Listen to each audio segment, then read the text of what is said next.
Listen in, Antonio Guterres, UN chief, is on the podium. In a spirit of gratitude and humility for the trust you have placed in me to serve the world's peoples. We, the peoples, and the United Nations face grave challenges. Our world is in trouble. People are hurting and angry, and they see insecurity rising, inequality growing, conflict spreading, and climate changing. The global economy is increasingly integrated, but our sense of global community may be disintegrated. Societies are fragmented, political discourse is polarized, and trust within and among countries is being driven down by those who demonize and divide. We are a world in pieces. We need to be a world at peace. And I strongly believe that together we can build peace, we can restore trust and create a better world for all. Excellencies, I will focus today on 7 threats and tests that stand in our way. For each, the dangers are all too clear. Yet for each, if we act as truly united nations, we can find answers. First, the nuclear peril. The use of nuclear weapons should be unthinkable. Even the threat of their use can never be condoned. But today, global anxieties about nuclear weapons are at the highest level since the end of the Cold War. And the fear is not abstract. Millions of people live under a shadow of dread cast by the provocative nuclear and missile tests of the Democratic People's Republic of Korea. And within the DPRK itself, such tests do nothing to ease the plight of those who are suffering hunger and severe violations of their human rights. I condemn those tests unequivocally. And I call on the DPRK and all member states to fully comply with Security Council resolutions. Last week's unanimous adoption of Resolution 2375 tightens sanctions and sends a clear message regarding the country's international obligations. I appeal to the Council to maintain its unity. Only that unity can lead to the denuclearization of the Korean Peninsula and, as the resolution recognizes, create an opportunity for diplomatic engagement to resolve the crisis. When tensions rise, so does the chance of miscalculation. Fiery talk can lead to fatal misunderstandings. The solution must be political, and this is a time for statesmanship. We must not sleepwalk our way into war. And more broadly, all countries must show greater commitment to the universal goal of a world without nuclear weapons. And the nuclear weapon states have a special responsibility to lead. Today, proliferation is creating unimaginable danger, and disarmament is paralyzed. There is an urgent need to prevent proliferation, to promote disarmament, and to preserve the gains made in these directions. And these goals are linked. Progress on one will generate progress on the other. Excellencies, let me turn to the global threat of terrorism. Nothing justifies terrorism. No cause, no grievance. Terrorism continues to take a rising toll of deaths and devastation. It is destroying societies, destabilizing regions, and diverting energy from more productive pursuits. National and multilateral counterterrorism efforts have indeed disrupted networks, reclaimed territory, prevented attacks, and saved lives. But we need to intensify this work. Stronger international cooperation remains crucial against terrorism. And I'm grateful to the General Assembly for approving one of my first reform initiatives, the establishment of the UN Office of Counterterrorism. Next year, I intend to convene the first ever gathering of heads of counterterrorism agencies of member states to forge a new international counterterrorism partnership. But it is not enough to fight terrorists on the battlefield or to deny them funds. We must do more to address the roots of radicalization, including real and perceived injustices and high levels of unemployment and grievance among young people. Political, religious, and community leaders have a duty to stand up against hatred and serve as models of tolerance and moderation. And together we need to make full use of UN instruments and expand our efforts to support the survivors. But experience has also shown that harsh crackdowns and heavy-handed approaches are counterproductive. As soon as we believe that violations of human rights and democratic freedoms are necessary to win the fight, we might have lost the war. Excellencies, third, unresolved conflicts and systematic violations of international humanitarian law. We are all shocked by the dramatic escalation of sectarian tensions in Myanmar's Rakhine State. A vicious circle of persecution, discrimination, radicalization, and violent repression has led more than 400,000 desperate people to flee, putting regional stability at risk.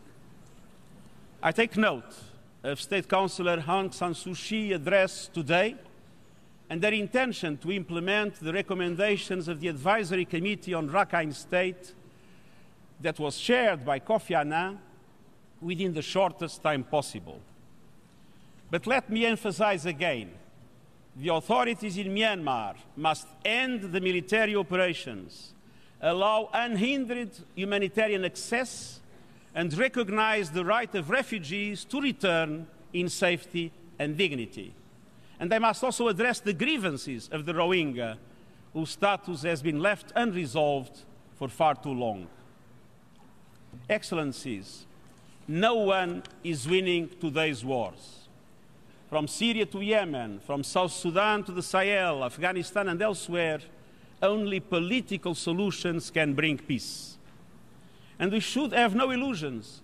We will not be able to eradicate terrorism if we do not resolve the conflicts that are creating the disorder within which violent extremists flourish.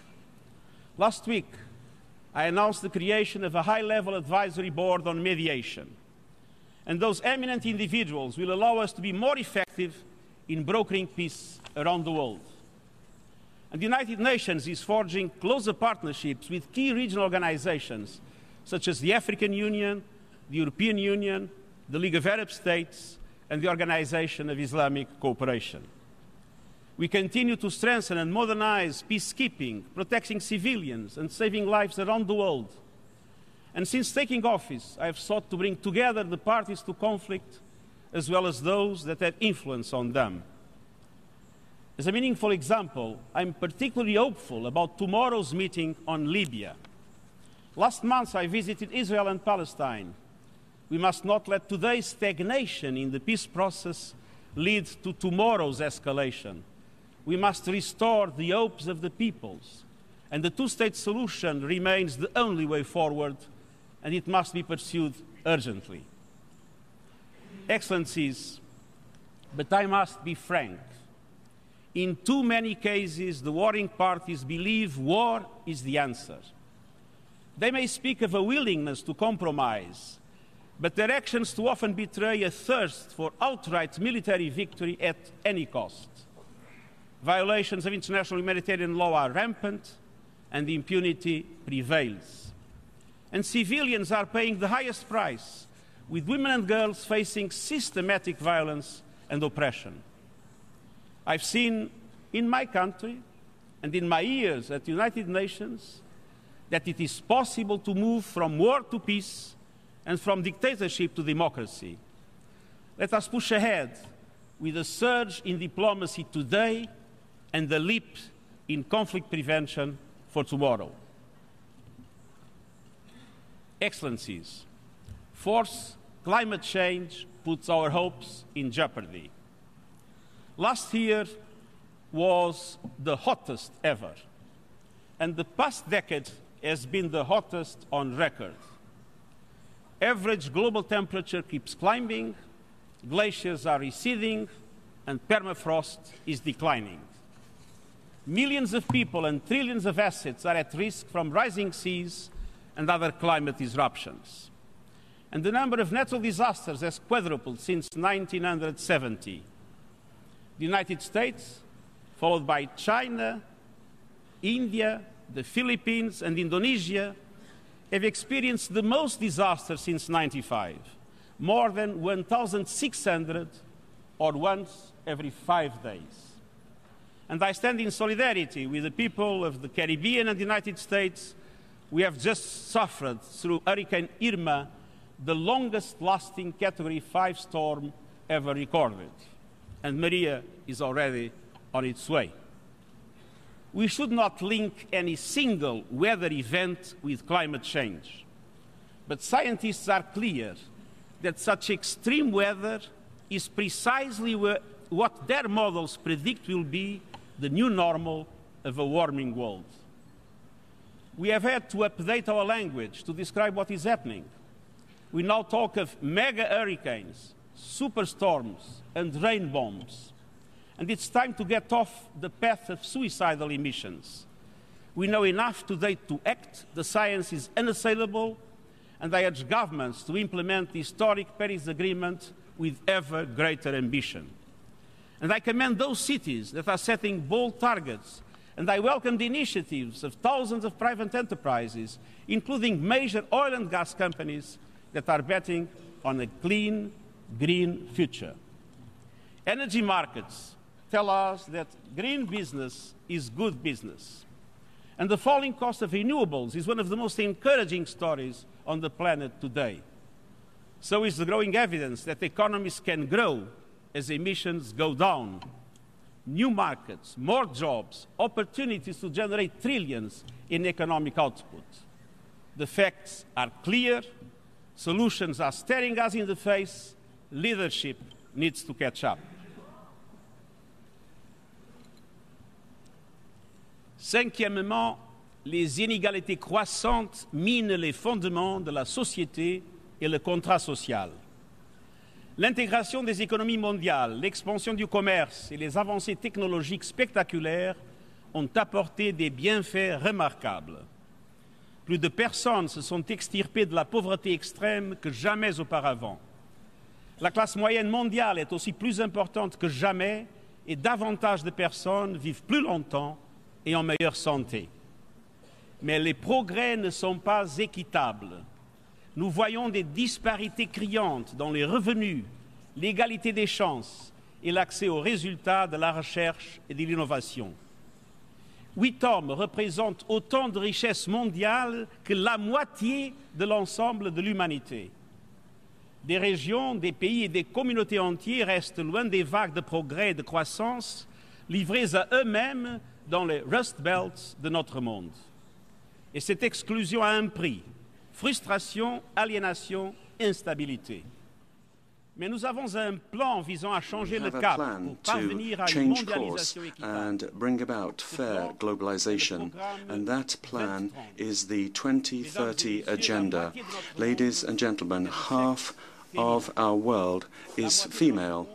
Half of our world is under 25 years old. We can't wait for the Sustainable Development Goals before we address the issue of women and the energy of young people. And we know how quickly we need to move. We know that with billions in assets, it's not money that we're lacking. What we need is wisdom. We need to use the tools, the plans and the resources that we already have to bring about sustainable development that will benefit everyone. This is an objective in itself, but it's also our best instrument to prevent conflicts. Ladies and gentlemen,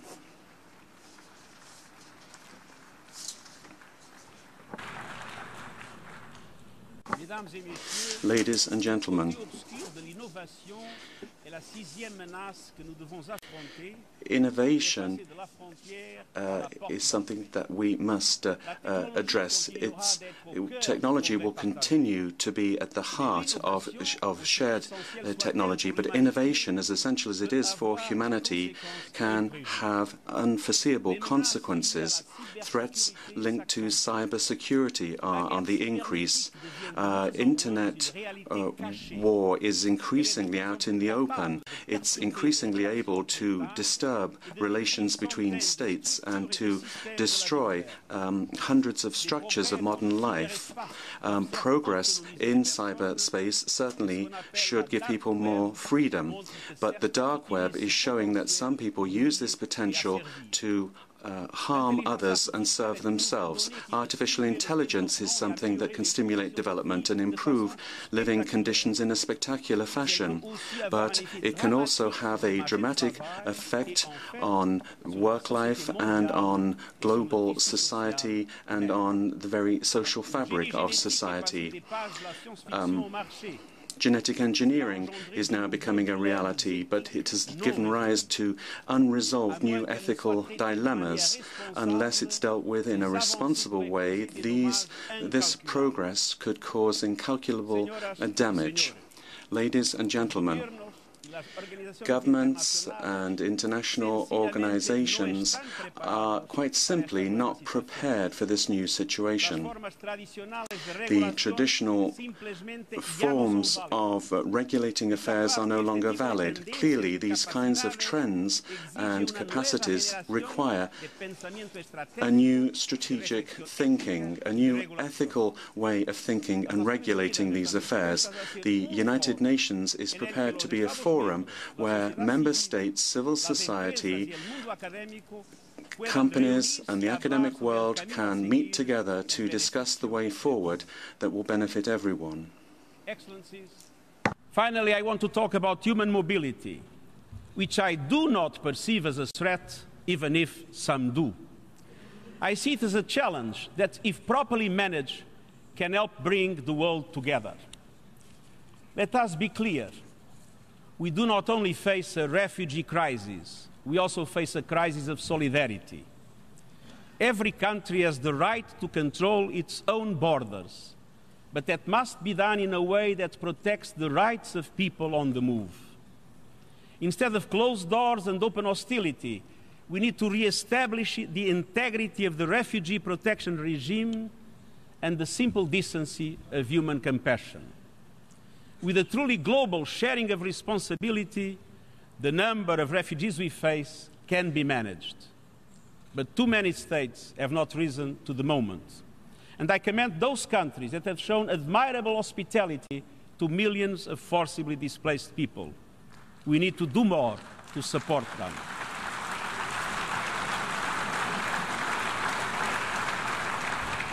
And we also need to do more to face the challenges of migration. The truth is that the majority of migrants move in a well-ordered fashion, making positive contributions to their host countries and homelands. It is when migrants move in unregulated ways that the risks become clear. Risks for states, but most especially risks for migrants themselves exposed to perilous journeys. Migration has always been with us. And climate change, demographics, instability, growing inequalities, and aspirations for a better life, as well as unmet needs in labor markets, mean it is here to stay. And the answer is effective international cooperation in managing migration to ensure that its benefits are most widely distributed and that the human rights of all concerned are properly protected. From my experience, I can assure you that most people prefer to realize their aspirations at home. But we must work together. Development cooperation must be oriented in a way to make sure that they can do so. Migration should be an option, not a necessity. And we also need a much stronger commitment of the international community to crack down on human traffickers and to protect their victims. But let's be clear, we will not end the tragedies on the Mediterranean, the Andaman Sea and elsewhere without creating more opportunities for regular migration. These will benefit migrants and countries alike. I myself am a migrant, as are many of you in this room. But no one expected me to risk my life on a leaky boat or to cross a desert in the back of a truck to find employment outside my country of birth. Safe migration cannot be limited to the global elite. Refugees, internally displaced persons,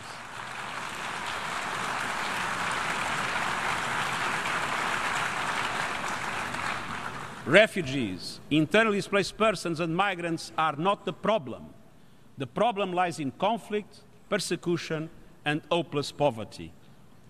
And I've been pained to see the way refugees and migrants have been stereotyped and scapegoated, and to see political figures stoke resentment in search of electoral gain. In today's world, all societies are becoming multicultural, multi-ethnic, and multi-religious.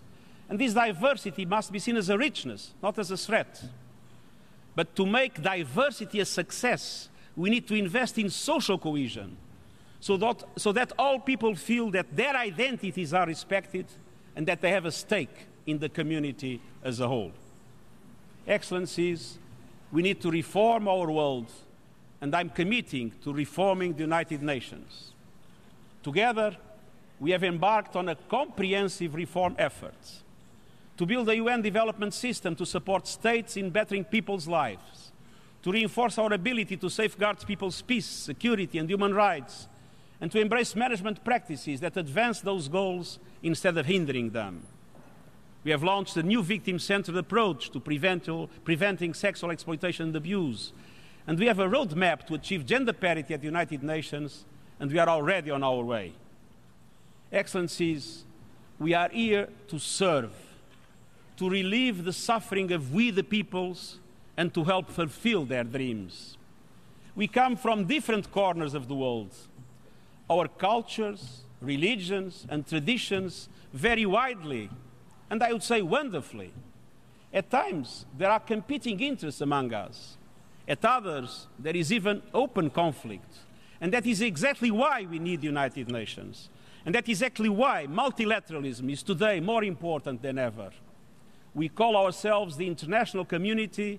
We must act as one, because only together, as United Nations, can we fulfill the promise of the Charter and advance human dignity for all.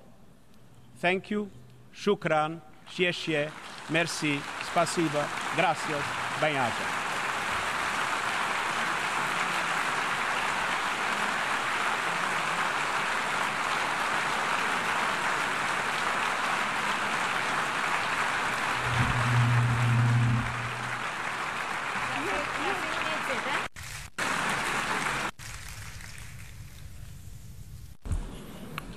I thank the Secretary General of the United Nations for his presentation. The General Assembly will now turn to Agenda Item 8, entitled General Debate.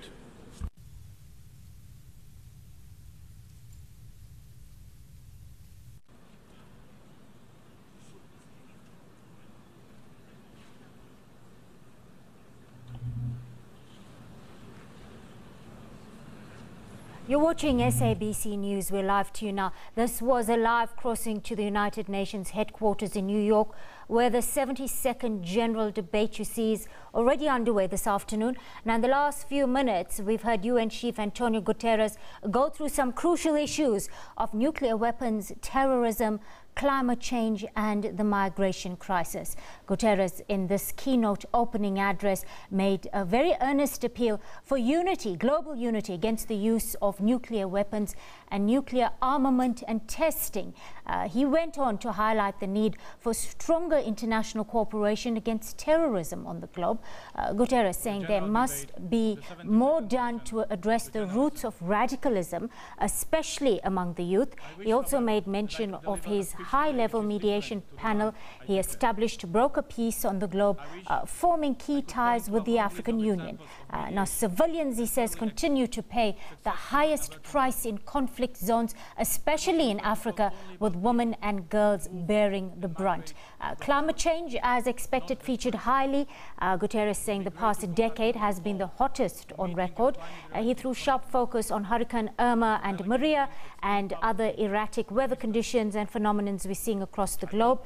He commended initiatives by cities and private sector to commit to clean energy. On the migrant crisis, Guterres making mention that every country does have the right to protect its borders, but this must be done in a compassionate manner that protects and promotes the human rights of all. To rousing applause, he did make mention that safe migration cannot be limited to the elite and the affluent. Even here, we see the pressing need for social cohesion and diversity management coming to the fore in this address. This, of course, is an annual debate meant to focus on people and ensure a decent life for all. Now, we'll be dipping into the session throughout the afternoon, so do stay locked on to the SABC News channel. Let's move on now. The IFP says in its submission to the Morane Commission of Inquiry into political killings in KwaZulu-Natal that political violence should be seen in the context of what happened between the IFP and the African National Congress before 2011. IFP National Chair Bless Gwala told the Commission that the ANC waged a war against the IFP, as was captured in an academic study and also emerged in evidence before the Goldstone Commission.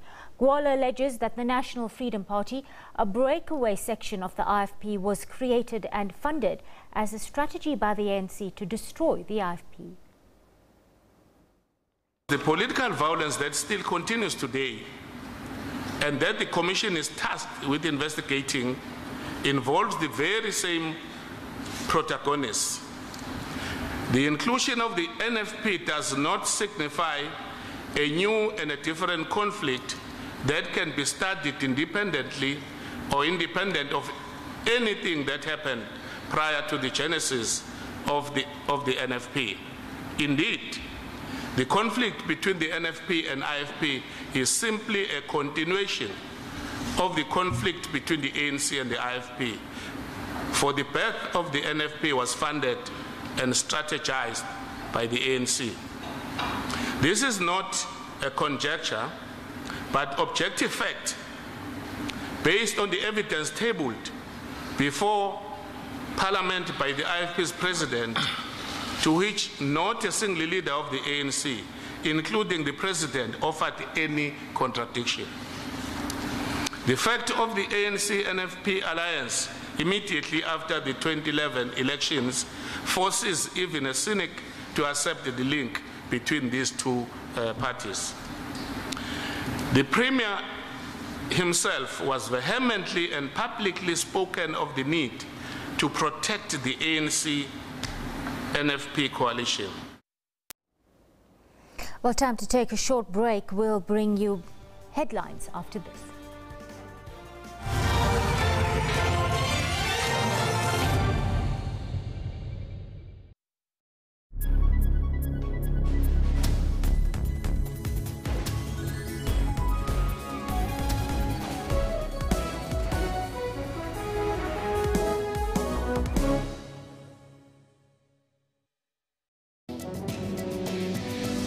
Meningitis is a potentially deadly disease that affects more than 1 million people worldwide each year. Well, it's an infection of the lining of the brain and the spinal cord. And it's caused by a variety of bacteria. And also, importantly, with fungal meningitis, there's no transmission from person to person. In South Africa and elsewhere in the world, the ministries of health etc. have recognized this as an important disease to prevent. And vaccines have been introduced into immunization, routine immunization programs. It's really important to prevent, and the best way to prevent is to have people know their HIV status, start antiretroviral treatment as soon as possible. For all your health news, join Health Talk every Saturday from 9 to 10.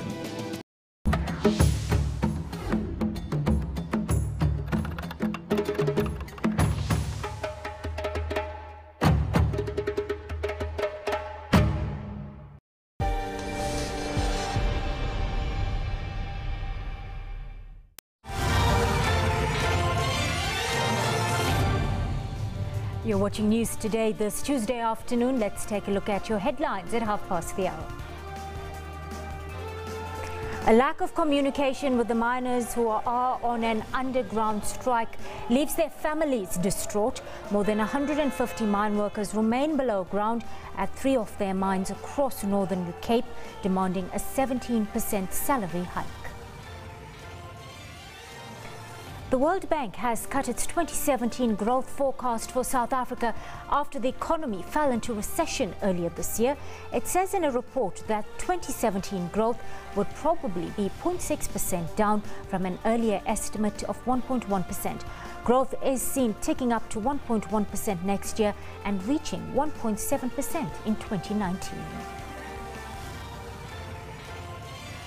World leaders gather this hour in the U.S. city of New York for the 72nd regular session of the United Nations General Assembly. Now, this meeting begins with countries presenting their views to a plenary session of the UN on whatever topics that take their fancy. This year's theme is focusing on people striving for peace and a decent life for all on a sustainable planet. On the sports scene, there will be 3 ABSA Premiership matches this evening. Polokwane City will take on Free State Stars. SuperSport United will entertain Chippa United, while Benny McCarthy's Cape Town City will be up against his former team, Orlando Pirates. The World Bank has cut its growth forecast for South Africa from 1.1% earlier this year to 0.6% for 2017. Now, the bank is the latest institution to downwardly review the country's growth prospects for this year.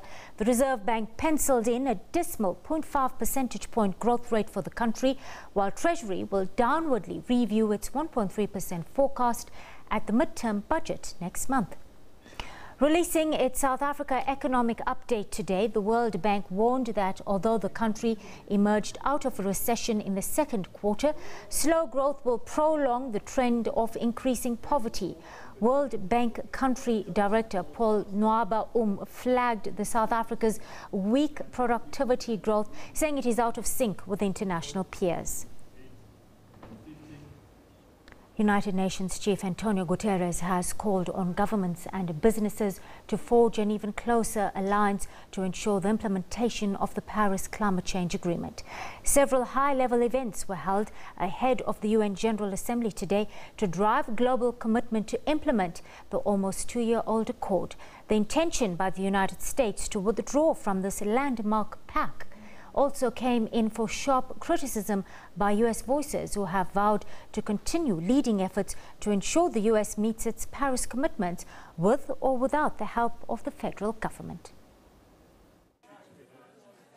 It's about getting all stakeholders on board, with nationally determined contributions to the Paris Agreement insufficient to bend the emissions curve. In Paris, we rose to a global challenge, but now we have an even bigger challenge, raising ambition and staying on course. Emissions are going down, but not enough. The temperature is still rising. We see the consequences daily. The Secretary-General's Special Envoy for Climate Change told the meeting that the United States was halfway to achieving its Paris commitments, even in the absence of Congress passing any legislation in the report. There is a hashtag floating around social media that reads, "We got this." And in other words, no matter what else is happening, we really can do this ourselves. And those 3 words, "we got this," sum up America's response, I think, to President Trump's decision to possibly pull out of the Paris Climate Agreement. Cities, states, businesses, university leaders, and others all came out to affirm their commitment to the Paris Agreement and to say to the world that we can do this. And the truth of the matter is, I think we can.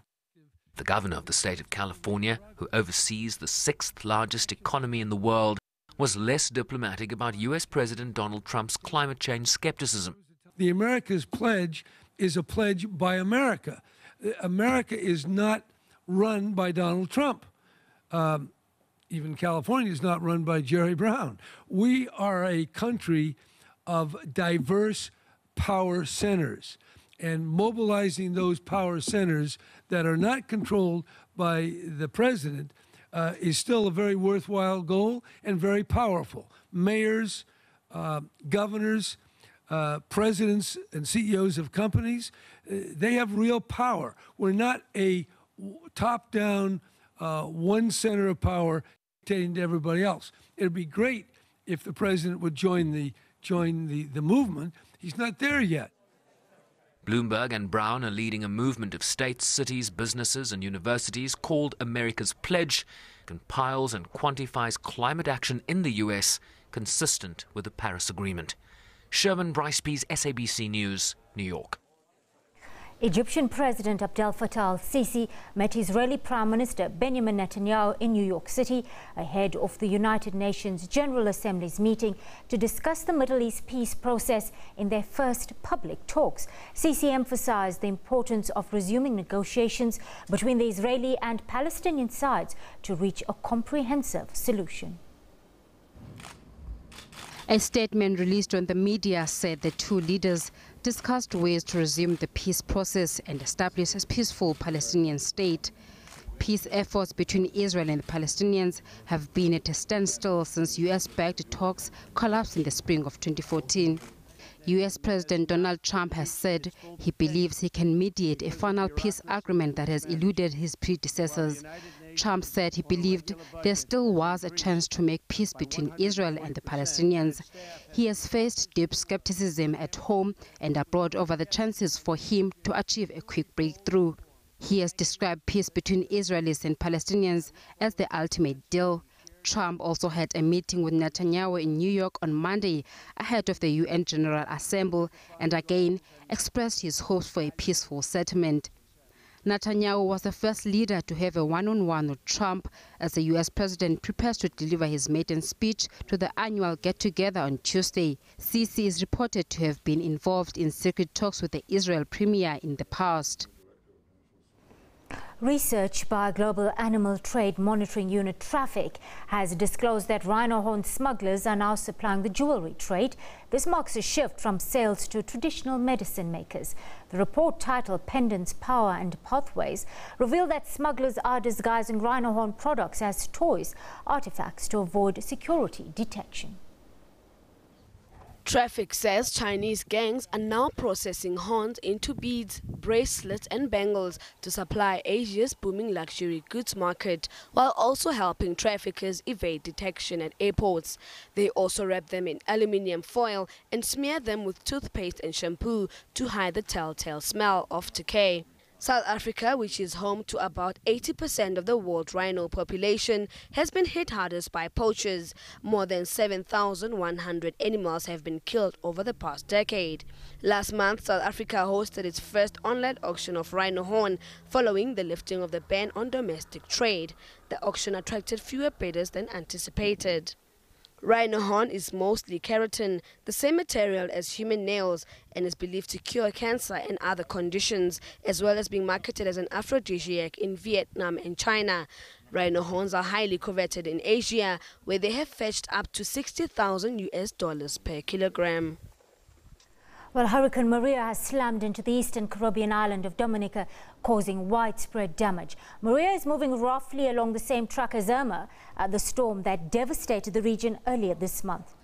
Now, although it's been downgraded to a Category 4, there are fears the hurricane could get worse as it moves toward Puerto Rico and the Virgin Islands. Residents of some islands fled ahead of the storm. Hurricane and tropical storm warnings and watches were in effect for a string of islands in the area, including the US and British Virgin Islands, Antigua and Barbuda, and the French-Dutch island of Saint Martin.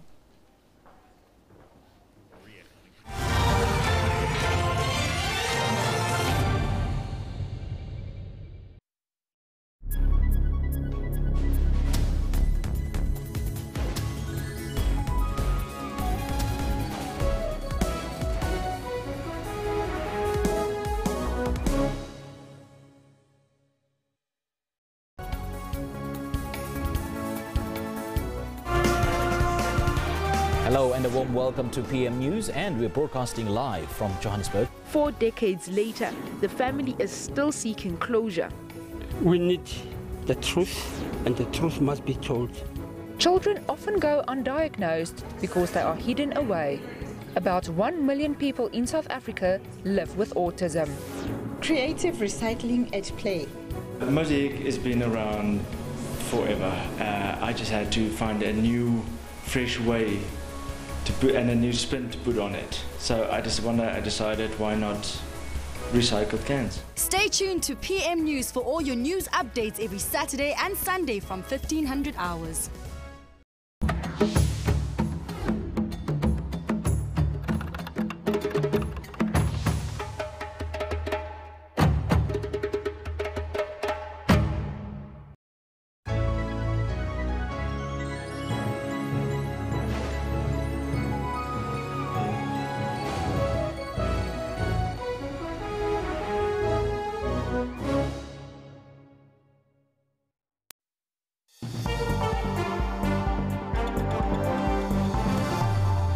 Hello and welcome to your sport. I'm Simpiwe Ngongwan. There will be 3 ABSA Premiership matches this evening. Polokwane City will take on Free State Stars.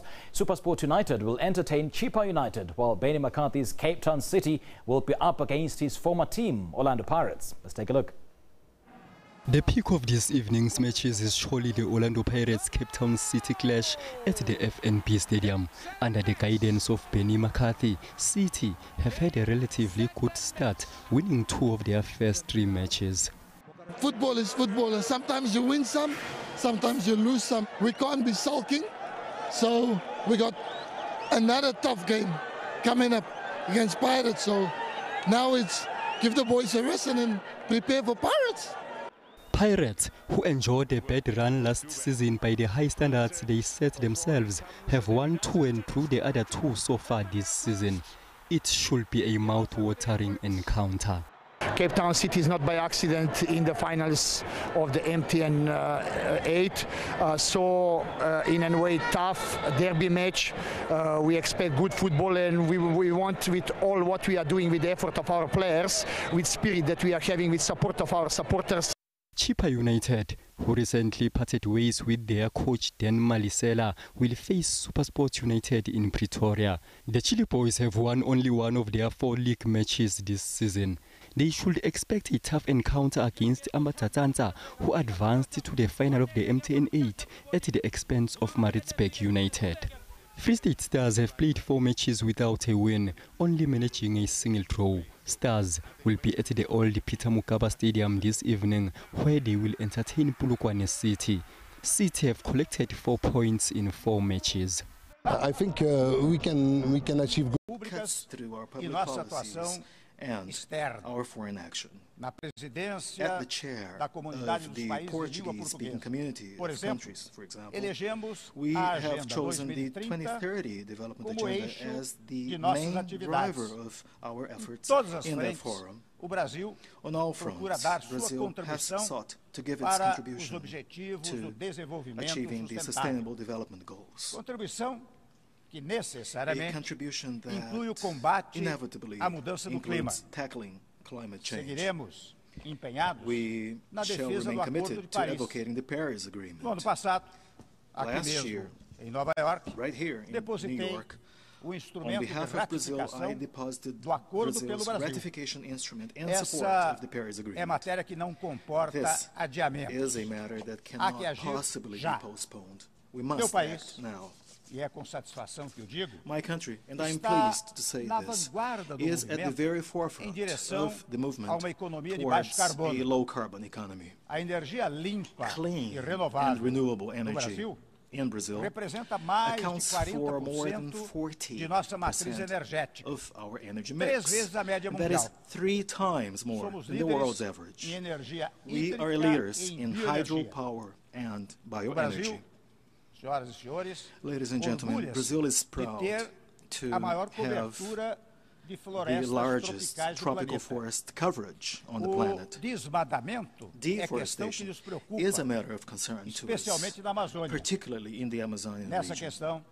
It is an issue on which we have focused attention and to which we have allocated funds and resources. And I have good news to you, i.e. the fact that the most recent data available for last year already show a more than 20% reduction in deforestation in the Amazonian region. We have, therefore, resumed the right path, and we shall persist in it. Yet another driver of development is trade. We are committed to an international trade system that is open and rules-based. A system that is ultimately centered on the World Trade Organization and its dispute settlement mechanism. In the upcoming Buenos Aires ministerial meeting of the WTO in December, we will once again have to face up to old pending issues. And these are pending issues that have proved detrimental mainly to developing countries. We will have to make progress on access to markets for agricultural goods, as well as on eliminating trade-distortive agricultural subsidies. We do trust that together we will rise to the occasion and be able to deliver good results. All of these efforts converge to foster our overarching purpose, i.e., to ensure opportunities will be available to all and everywhere. Mr. President, tomorrow I will have the honor of signing the Treaty on the Prohibition of Nuclear Weapons. Brazil was one of the countries that joined the task of drafting the treaty. It will certainly be a historical moment. We reiterate our call for nuclear powers to take on additional disarmament obligations.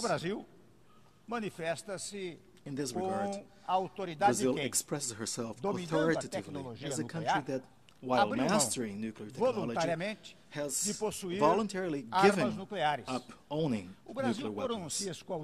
Brazil expresses herself authoritatively as a country whose constitution itself bans the use of nuclear technology for non-peaceful purposes.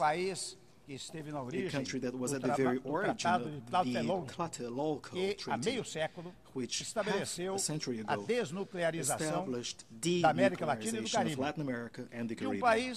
A country that, working together with its South American and African neighbors, has turned the South Atlantic into an area free of nuclear weapons. A country that has worked with Argentina, for example, to establish a binational nuclear safeguards mechanism, which has become a benchmark for the world at large. I'm sure you will agree with me. As we celebrate the achievement of the Treaty on the Prohibition of Nuclear Arms or Weapons, one must, however, recognize that there are lingering issues of real concern on the peace and security agenda. The recent nuclear and missile tests on the nuclear, whether on the Korean Peninsula, constitute a serious threat to which none of us can possibly be indifferent. Brazil condemns these acts on the strongest possible terms. It is urgent to engage in steps towards a peaceful solution to the current situation, the consequences of which are imponderable. In the Middle East, if I may say so, talks between Israel and Palestine are currently ground to a halt. As a friend of both Palestinians and Israelis, Brazil continues to favor the two-state solution formula, living in peace and security within the internationally and mutually agreed borders. In Syria, ladies and gentlemen, despite the de-escalation of the past few months, we are still witnessing a conflict of dramatic humanitarian consequences. The solution to be sought out in Syria is essentially political in nature and can no longer be postponed. Likewise, in Afghanistan, in Libya, in Yemen, in Mali, or in the Central African Republic, wars have caused intolerable suffering that has obviously gone way beyond national borders. Let us visit and walk through the fields of refugees and displaced people in Iraq, Jordan, Lebanon, and Kenya. Let us hear the stories of those who have lost their fathers, mothers, sons, and daughters. Families that have been dragged away by irrational conflicts that seem to know no limits. Conflicts